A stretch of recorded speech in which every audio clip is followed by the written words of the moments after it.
Hosea 12, here God reminds Israel, his people, of how Jacob was their father. Jacob's name was changed to Israel, and Israel means striver with God, struggler with God.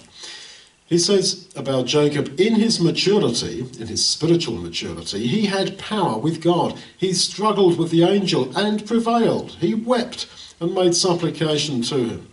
And God found him at Bethel.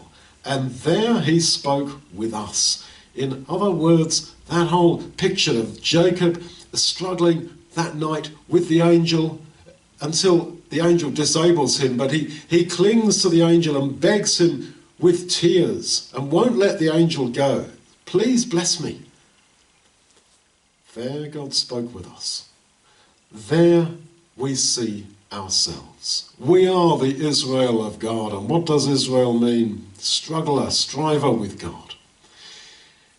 It is not simply so that God is sort of unchanging and without any kind of emotion, gives us certain things we've got to live by and it's over to you. If you jump the hoops, then okay, you can get what he's offering. Now, God is engaged with us.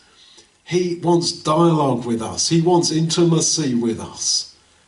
This is why Paul talks about strive together in your prayers.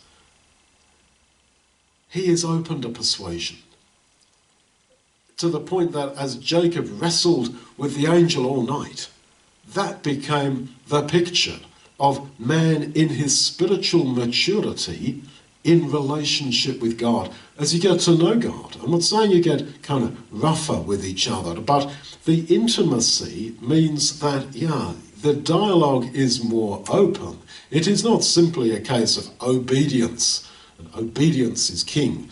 No, there's more than that. There is dialogue. Please, can you do this? Please forgive me. Can it please go like this? I know you have said this, but could it be like this? This kind of struggle. This is what and who Israel is. The struggler with God. And clinging on to God as Jacob did, with tears, begging for blessing, and so grateful that he received it, and then walking the rest of his life with a limp to remind him of what had happened and his utter dependence on the God who, although he struggled with, he loved with all his heart.